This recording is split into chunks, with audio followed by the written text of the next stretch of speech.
Does it sound good? Is that fine in the back, or should, yeah, okay. I mean, I never know if we even really need the microphone, but it's nice. I can't even tell if it's actually doing anything at the moment, but I think it is. Now it feels too hot.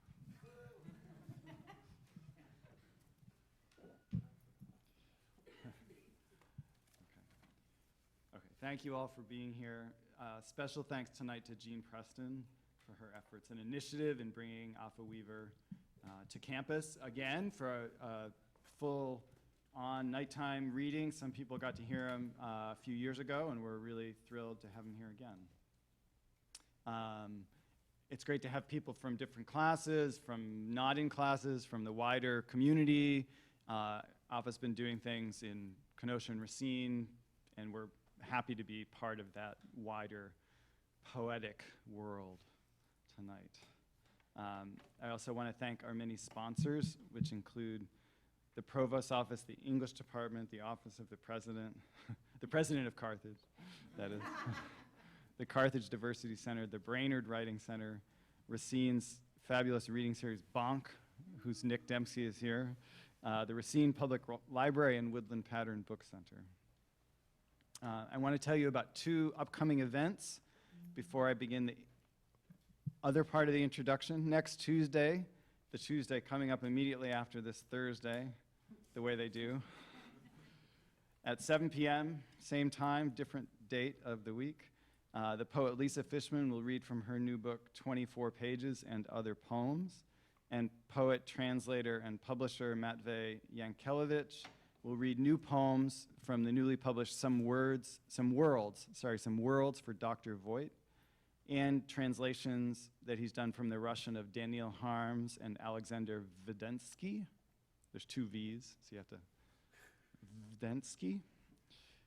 2 amazing Soviet-era writers and many other things. And then on November 10th, a few weeks after that, Joshua Clover, who's the cultural columnist for The Nation, writer of film reviews, a leader of many resistance efforts in California and other places, as well as a poet and professor, will give a lecture at 2:30 here on poetry and riots, titled The Balance of Forces in 1967. And then at 7 p.m., we'll give a poetry reading from his newly published book, Red Epic. So I hope to see you at those upcoming events. The books by those writers and Afaa are both on display upstairs in the library if you want to check one out.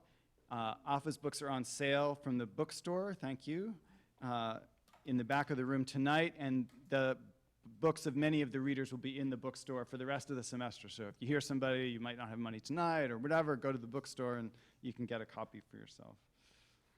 Okay, that's the business of it. Tonight I'm honored to introduce, see, I'm like shaken just from having been in his presence at dinner and being able to talk about deep and present things. Honored to introduce Afaa M. Weaver. He's the author of 14 collections of poetry, and he received the 2014, good number, Kingsley Tufts Award for his book, The Government of Nature, which is the book that we have here tonight, correct? Yes. From the University of Pittsburgh Press, 2013, and is the 2nd book in his Plum Flower trilogy, which began with the Plum Flower Dance, also from Pittsburgh, and concludes with City of Eternal Spring. Maybe that's the book we have. City of Eternal Spring is the one we have, the most recent one. That came out in 2014 and won the 2015 Phyllis Wheatley Award. His many other poetry awards include inclusion in Best American Poetry the last couple of years, the May Sarton Award in 2008, and the Gold Friendship Medal from the Beijing Writers Association, part of a long connection to China and Taiwan, both in terms of study and writing and knowing people. As a playwright, he's won the PDI Award in playwriting from the ETA Creative Arts Foundation in Chicago for his play Elvira and the Lost Prince. After many other experiences in his life, he did graduate work in the writing program at Brown, and he now teaches at Simmons College in Boston and in Drew University's MFA program in poetry and translation. He's also taught at Breadloaf, and his works have been translated into Arabic in a volume called Like the Wind by Visal al-Alak, and in periodicals in China and Taiwan by various translators. Afaa is a Tai Chi practitioner, black sash, as he told us earlier, an ongoing student of Chinese language and culture. And so there's many, many forces coming to a focus in his work. His poetry extends wide into the world, from Baltimore to China, from Thelonious Monk to Tai Chi, and always returns to a presence and immediacy that doesn't just celebrate, but enacts or even requires and inspires the human presence of readers and writers, allowing us to be in the room, in this room tonight. That's the magic that he's going to perform, which is a rare magic, to be able to be present where you are. Allowing us to be in the room, in the ear, in the body of the present moment. And for that, we are very happy to have Afaa Weaver. Please welcome her.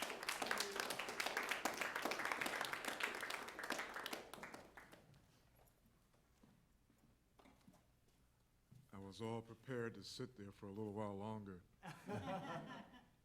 Hi, everybody. How are you? Good, good. Thank you all for coming downstairs here to hear a little poetry, and afterwards we'll have a little Q&A in case you have questions. If anyone has a request for a poem that you might actually want me to read, let me know. And that includes you, Mr. Nick, all right? But I'm going to read from City of Eternal Spring, and then also this little book, A Hard Summation. And I do practice Tai Chi. I do have a black sash. And people always want me to prove it and to do something, so, so there you go. High level right there. You know? So I'm going to read a few poems on the theme of reincarnation. So I have spent time and engaged with Chinese culture, and I do speak some Mandarin, no Cantonese. Mandarin, the one name for it is Putonghua, and Cantonese is Guangdonghua. So I would say in Mandarin, Guangdonghua, or Ting Budong, which is I don't understand Cantonese. And I would say, 我的汉语是非常马马虎虎的, which is my Chinese is so-so. Yeah? You know. So, humility is a virtue in Chinese culture. So, in Taiwan, in a monastery on the east coast of Taiwan, the director said to me, "Oh, you've been Chinese before." And I said, "Only one time?" Yeah. And so this series of poems is entitled Archaeology of Time, and there are several of them with that preface. The first one is The Past. In Taiwan, a book spoke to me in a bookstore with words I did not know, a book with a white cover to hold photographs of families I might have forgotten. People from this world where words are not made of letters like tools or nuts and bolts, but of tiny pictures, histories. I paid for the book with lives I do not remember, handed a fee over to someone bigger than the haunting that flew me here, to where I live in a tomorrow that never lets yesterday touch what has not happened. A tomorrow I do not want my black family of my blood to ever know. The book shows me new families, Chinese people pulled into sameness of another shared blood, people accepted, adopted, the way I am adopting this side of time to make what makes tribes, generations, cities, angry shouts, wars, love between sheets that hold secrets of who we sleep with. When the book is open, I have no regrets of family, no wish to make the past disappear. I am free to choose a possible here in my own tomorrow. 12,000 miles from horrors, from what I used to know to what I can choose to remember. Lives I might have lived with all of my necessary secrets. It is no secret that one day I will go back to yesterday, my son meeting me at Logan, the airport with a cowboy name, from a Western film where men are violent saints with guns. With his video camera, my son captures the father who left him, who is now back to make peace with what we call the past.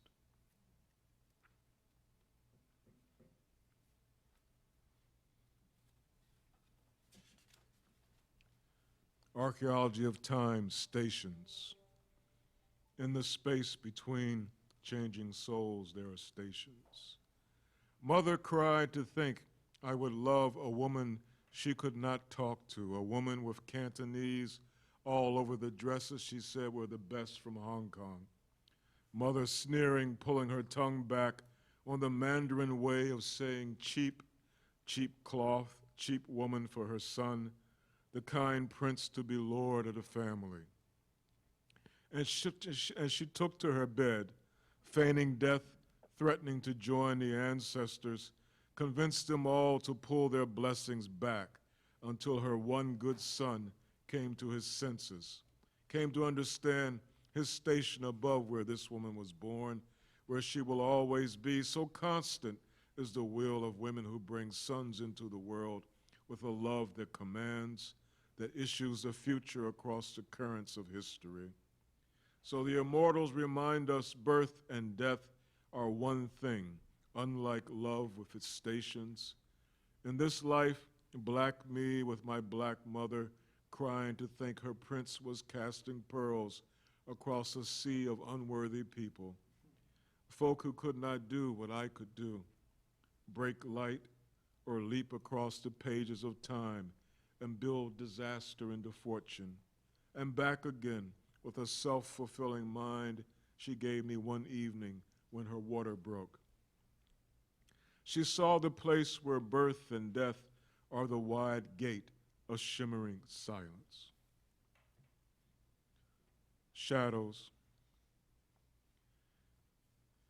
In the change, it is dance that gives glass the sound of music when it breaks, tinkle tankle becoming crick crack, soft face and soft face, eye to eye, now the sliver of being opened to light, surrendering to the fine air of fish as if fish have no air. And in the change, change becomes a place where the soul accounts for itself and applies to renew in a forest in spring or under the weight of burning cars, perhaps just for a minute. As if to glance around, remembering even everything it just lived, like 4 women erased and shrieking and crying in Nanjing, go into one man or they stay in soul space, and one becomes my poor mother working in Baltimore, where the mills send a gray applause to the sky. The music of blues pasted over with the memories of an erhu, sending songs of ache, longing to be ache, and waste when souls change genders. Everything that was young went quickly, the way his eyes met mine as soon as we woke together in a room outside Nanjing, feeling as if all the things that were falling would fall and make their thunder, leave us with the challenge of being happy.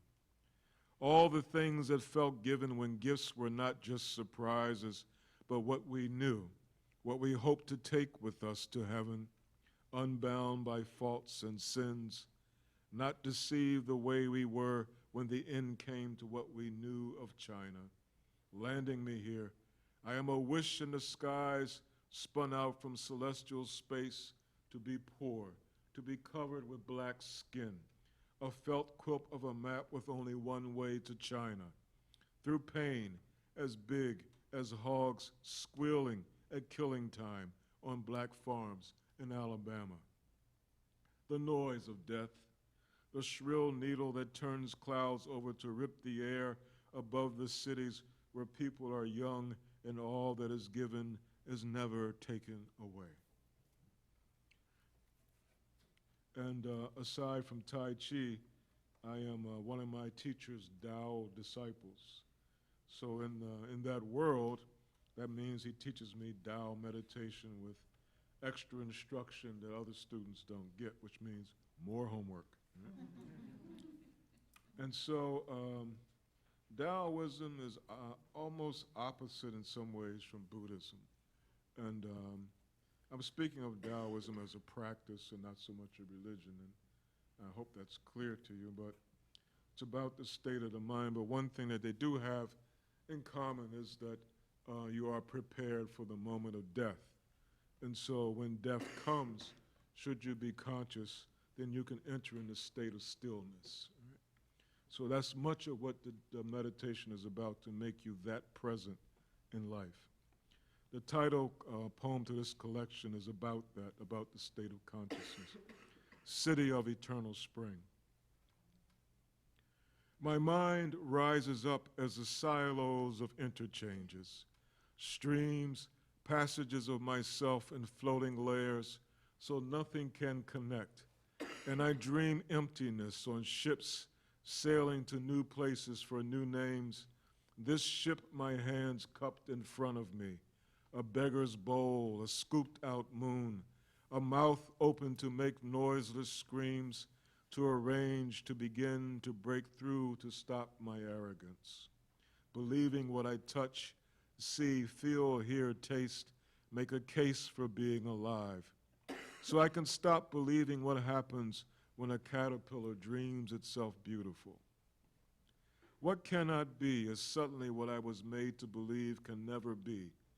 Fibers growing in illegal spaces between layers of who I am, and I wake from nightmares that come at night or in the day, memories of being betrayed gathering like iron threads to make a prison where fibers of a miracle of light crack open in a seed inside love to let me dream a body inside this body with structures that breathe and know one another, so I rise from thought to be, being beyond thought with energy as breath.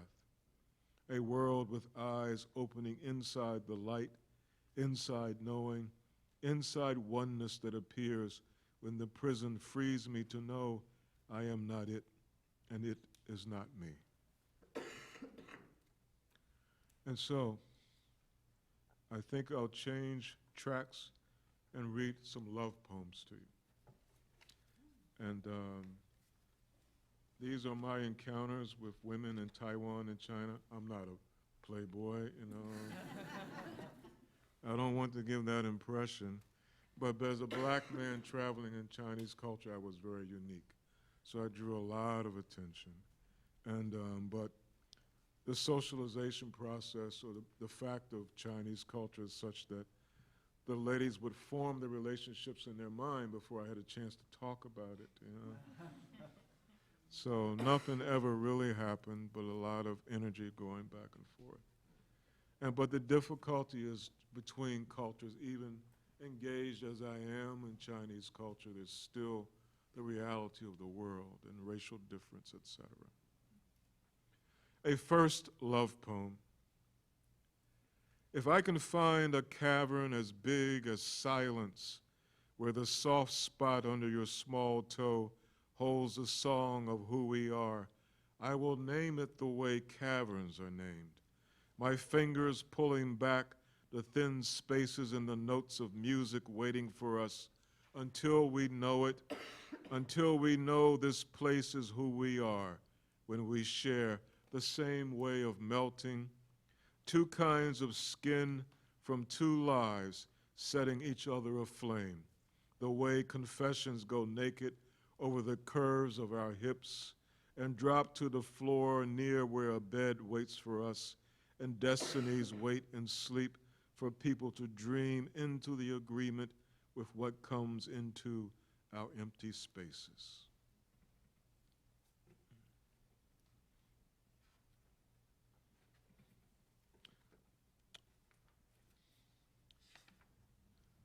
Tea plantations and women in black. It is dusk in the city and here in the mountains, inside the thick green way of a place where rain is breath and summer mists the gas that lets you dream of being lost, cast away in a paradise that is not a paradise for those who live here. I am too familiar to nightmares that push me here to hide from them, but they sit on the edge of the sun's light pushing down into morning in the middle of the Atlantic. The tea comes with a young woman who stares at me, the black she has heard of, the black she cannot see, and we light the fire in the table, hear it puff up. I am full of reasons, strings of hurt I cannot let loose here, where no one knows the sirens on corners of black homes, hard hands on the grips of guns, bullets made for Nat Turner and Gabriel Prosser, or for me, black man daring to live, black man following the trance of women, tipping on loose stone tablets of sidewalks in thin black dresses under parasols to hide them from the truth.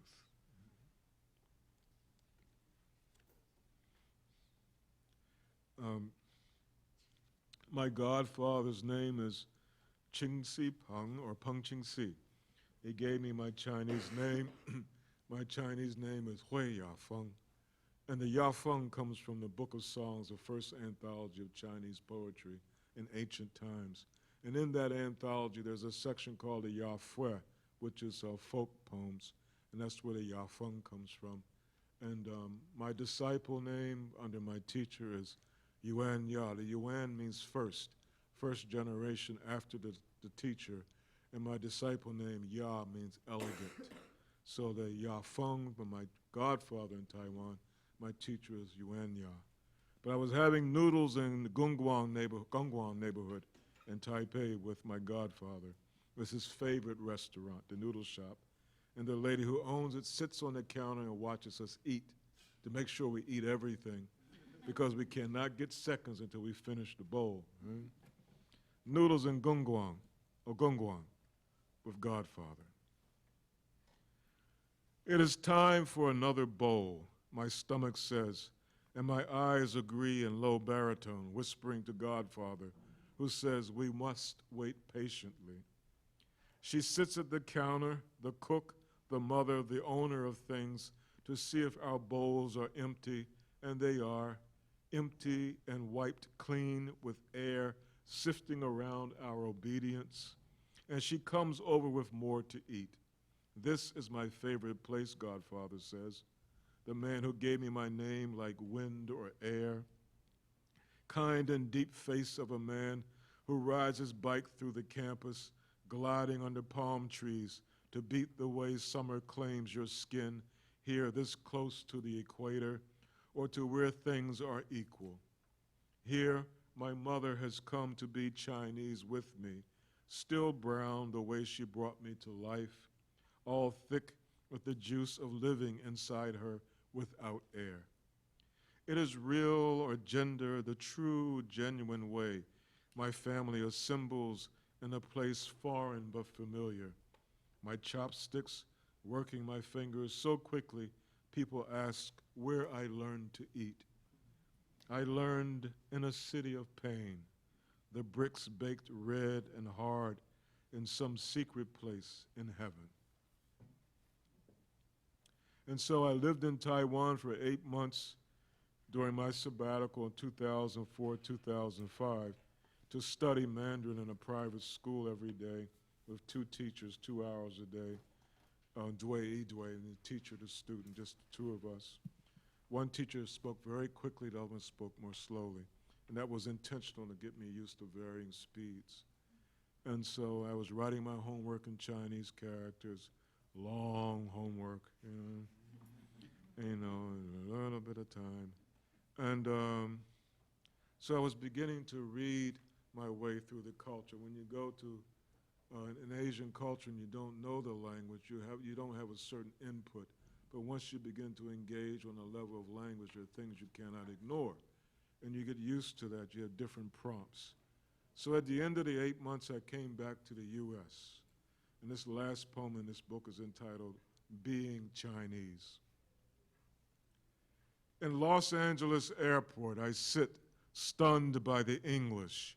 Letters, harsh things with no stories I know. The food smells dead, metal forks and knives set for making war against food. I am undone and done again, broken off from narratives of birth and being, of limits broken by the genius of slaves. I stand here where I was born, and the masks wait for me. So that's a sampling of A City of Eternal Spring. The title actually is the translation of the city Kunming in southwestern China, about 300 miles from Vietnam. It means City of Eternal Spring. It's like San Diego. It's the same. Oh, it's a beautiful city. And I'm friends with a very big poet in Chinese culture. His name is Yu Jin. And he's really, really a big poet. In Chinese, we say Hengao Li Hai. But so I didn't want to make the poets in Beijing jealous by saying in the book this was Kunming, so I just didn't say it, you know. So, but, you know, they know it, so. It's like, why did he do that? But whose side are you on, you know? But, yeah, so that, and this book is dedicated to Kenosha, Wisconsin. And very often I'll segue my book. So the last poem in this book, there actually is another poem, sort of foreshadows the kinds of things I'm thinking about writing about. There's a poem in this book about workers in Beijing, and I'm working on a manuscript now about my experience as a factory worker. Worked in factories for 15 years. But in Kenosha, I was asked to write poems about black history, which I normally don't do per se. But I did this for a group of friends here, and we belong to a Poetry for Peace project. And the idea is to bring different people of different persuasions and beliefs together. So I'm a middle-of-the-road Democrat. In some ways, might be, say, liberal. In other ways, you might say conservative, like my father. And then my friends are Republican Catholics. And I'm also a Southern Baptist, right? So Marianne Lakovich, who lives here in Kenosha, called me and asked me to write about African American culture because she believes that having a common knowledge about what had happened would help people understand and bridge some of the conflicts we have today.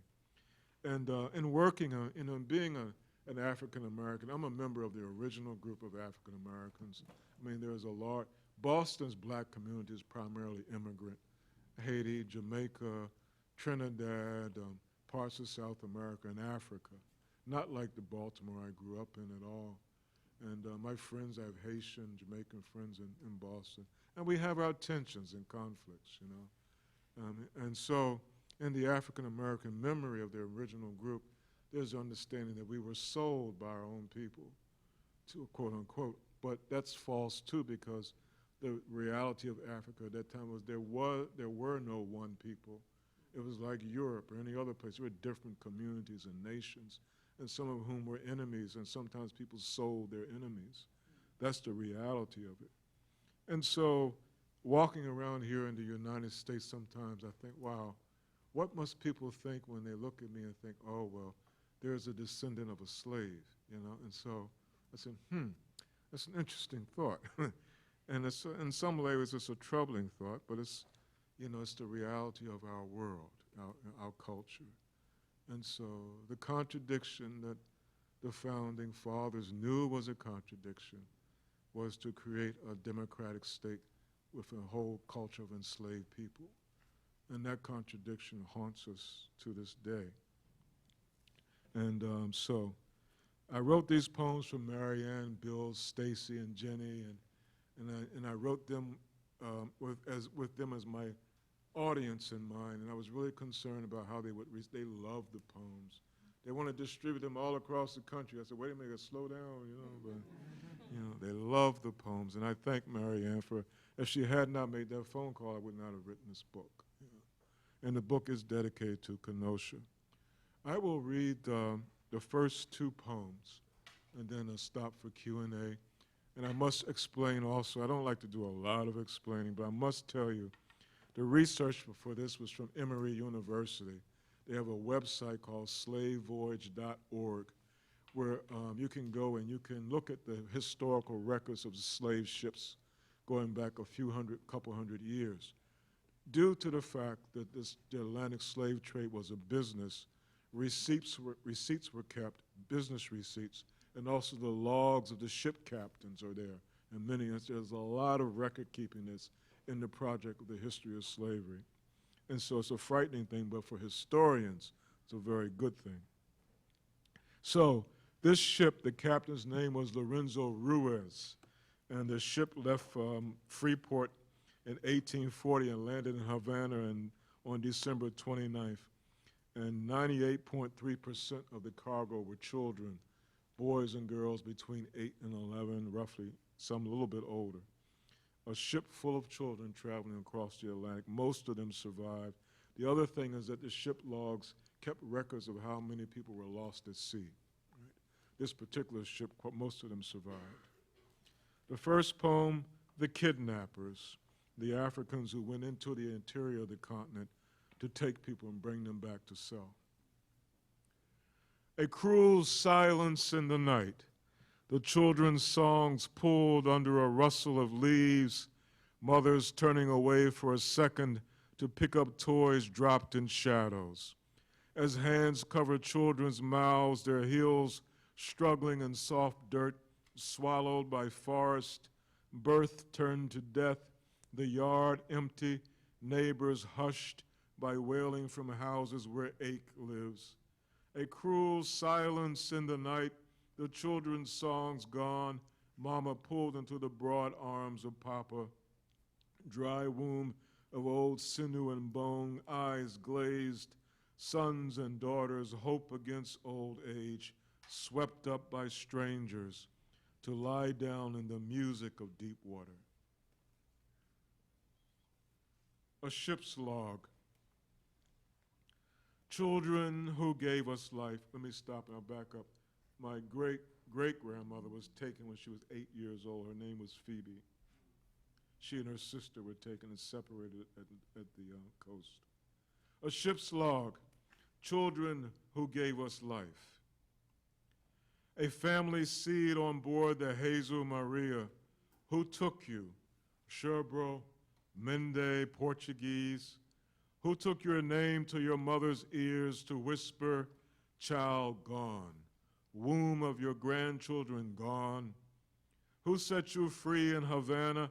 What filled you in the ship of 234, mostly children, half of them boys, half of them girls, 8, 9, 10 years into a language they will forget?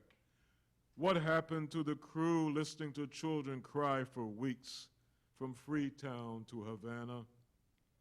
Freetown, where slaves begin, and did the crisp light of the moon curse sailors who waited to ease below to prowl and touch at night? Children, a ship full of mothers screaming where these could not hear their names being cried out.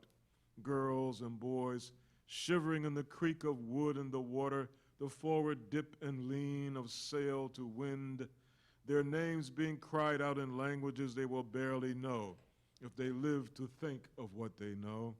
Ribbed womb of ship belly, plank to plank, cog and nail, cupped hands of demons moving in the Atlantic to progress, with children whose names have kept their power. Mamboa, Bunde, Sulu, Goibo, Mafoma, Janu, Boya, Daru, Mahu, Cobre, Mafe, Ita, Dora, Tuevo, Makeni, Momo, Maneni, Kanundi, Kumba, Gwenda, Iakaye, Sese, Belu, Kaloma.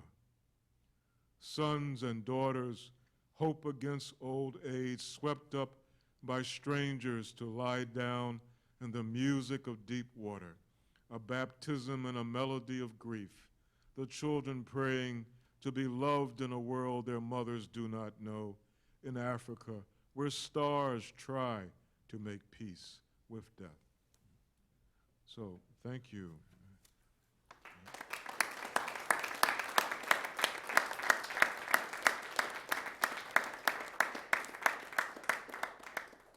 Questions? Do you have any questions? I'll be happy to try to answer. In English. There was a piece you read early on of your reincarnational discussions, and you brought up the term arrogance. Tell me what that feels like to you in that context. I forgot which poem it was that I read, where I spoke of arrogance. The virtue of humility in Chinese culture is such that you never brag. However, also, you don't want to lose face, you know. And so the balance between those is a little bit different than our balance between confidence and pride, etc. So one should never brag, but one should also be the best at what one does.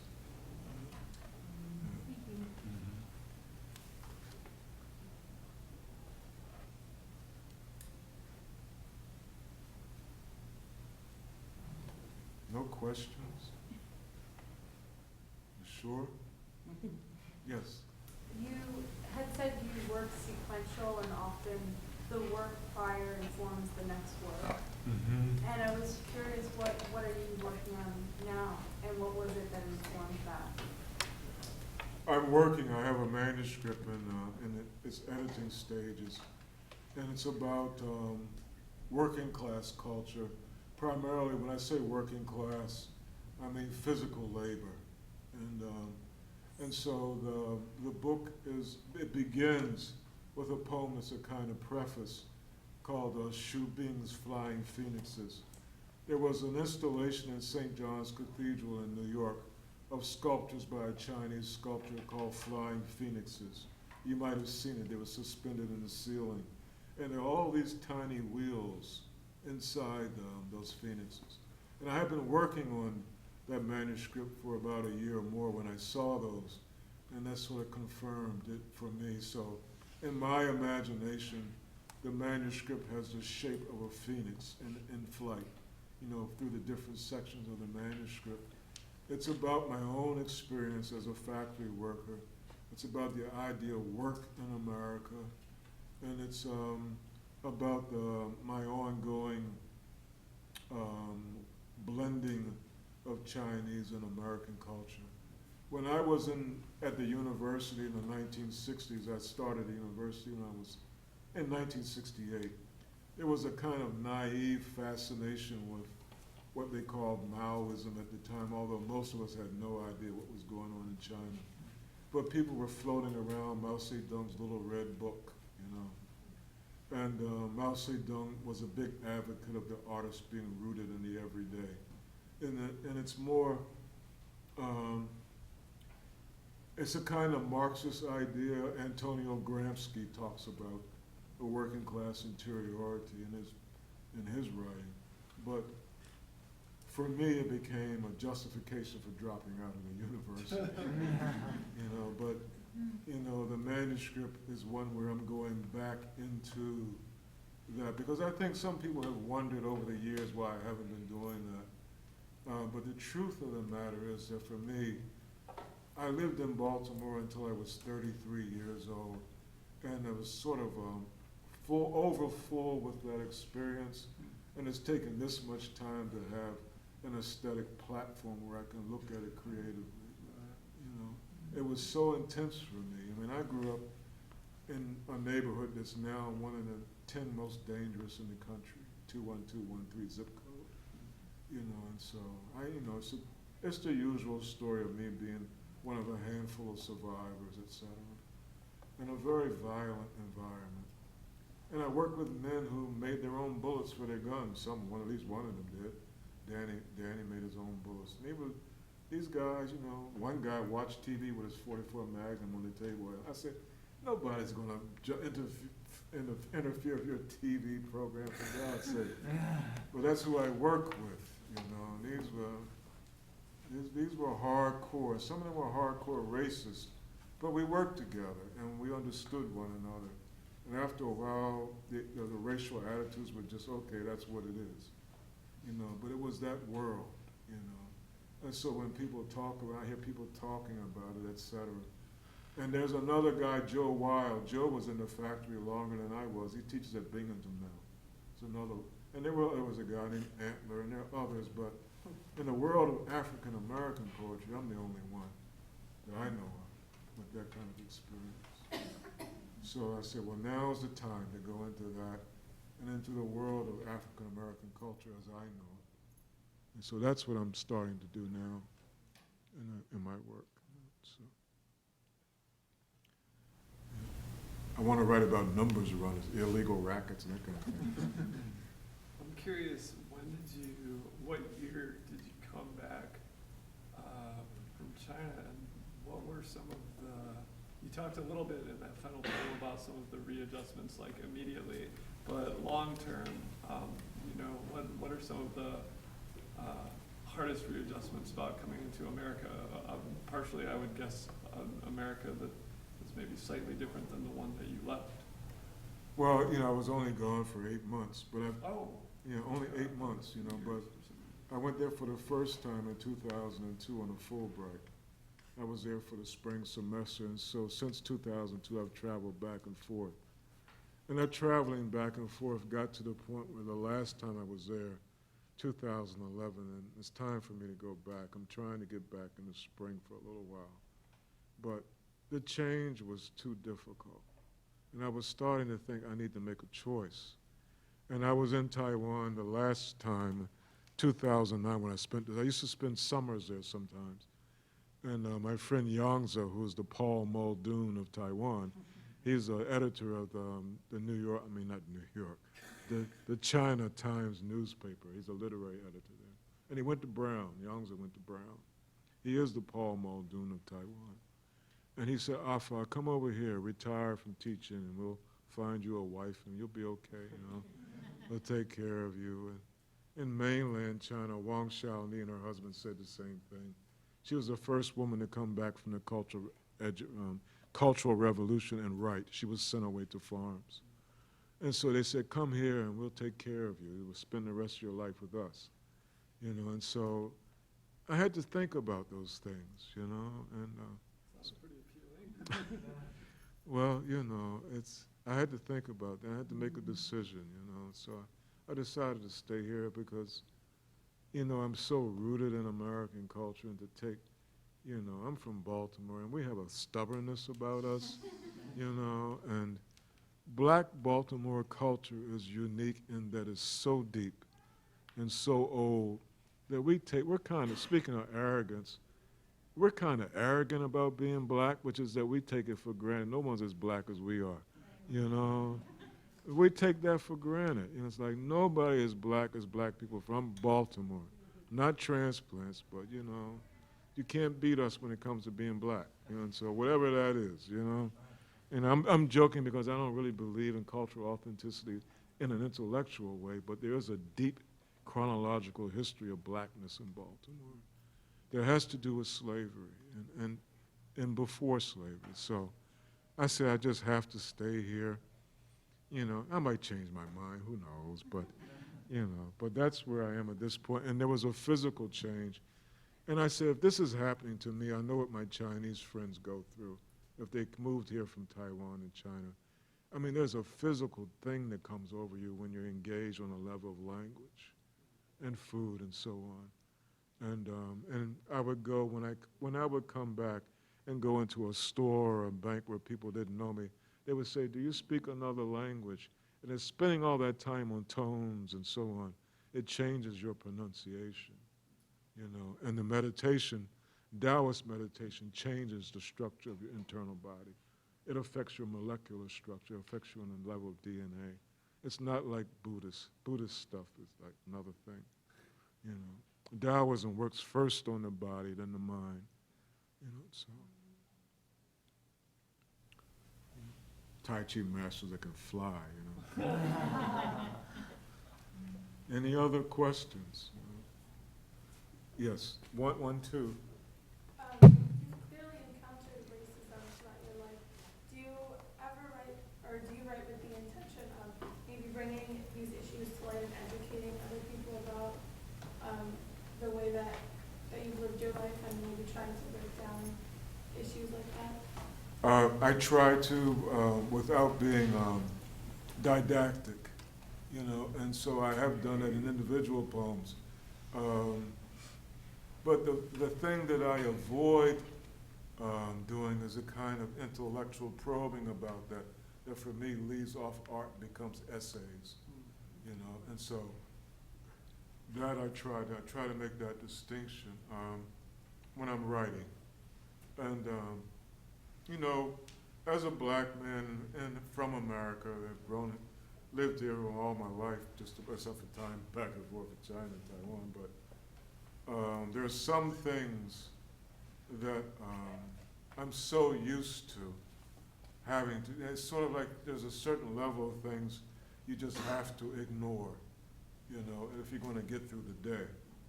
You know, you can't just spend so much, if I were to come home every day and try to do a checklist, was this racial, was that racial, I would never get my dinner cooked, you know? And I live alone, I have to cook my dinner. If I don't cook it, it's not gonna get cooked or eaten, you know? And so, but it's a management issue. And so when you also, when you understand there's a certain level of racism even in your work environment, you just have to know where it is and keep going. Because if you try to engage it head on, point to point to point, you're not going to get anywhere. You know, you really, and at some point, you have to remember that we're all caught up in it. You know, it's a system, you know. And Thomas Jefferson knew it was a bad thing. And he said, you know, in speaking of slavery, he said, it was like a wolf. You didn't want to let it go, and you didn't want to hold on to it, you know. But he knew the damage was done. Abraham Lincoln knew the damage was done when he called black leaders to the White House and offered to send black people to another country. Before the Emancipation Proclamation, he said, this is never going to work out. Well, I'll just send you guys away. And they were, where are we going to go? Which was true, there was no place to go. This was home. So this is America's contradiction, and we just have to struggle with it, you know. There is no other choice.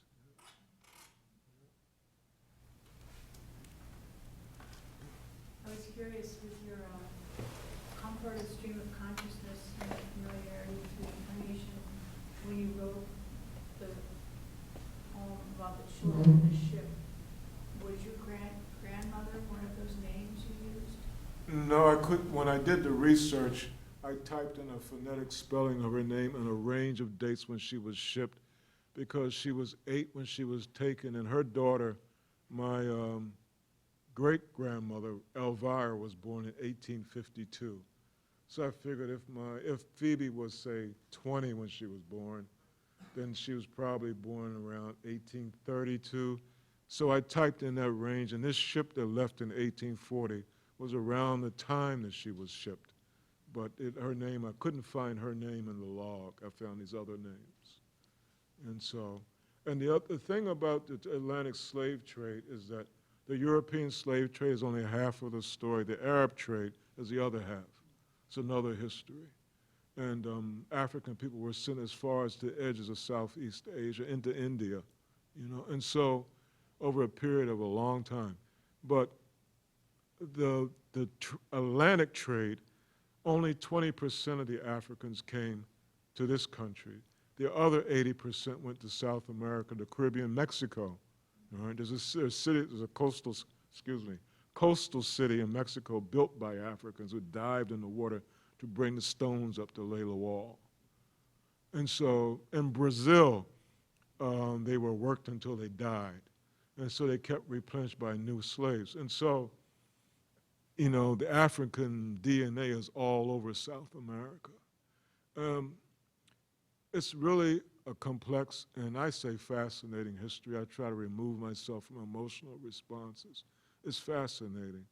And it's the foundation for Western capitalism, which the new generations of historians are saying that.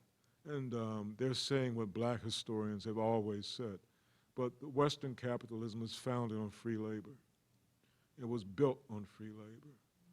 You know, and the largest accumulation of wealth in recorded history is through European colonialism. You know, there's never been that kind of money made, you know, in history. So it's a very important thing, really very important. Yeah. You know, air conditioning, iPhones, you know, all of this stuff, you know, it's free labor that built that. You know? And the more we understand that, the more we'll be able to think creatively about solutions. But the understanding of that is a challenge because some people don't want to accept that. And they push that information, no, that's not true. So, but there are young historians, white historians who are writing these books now. Well, thank you so much.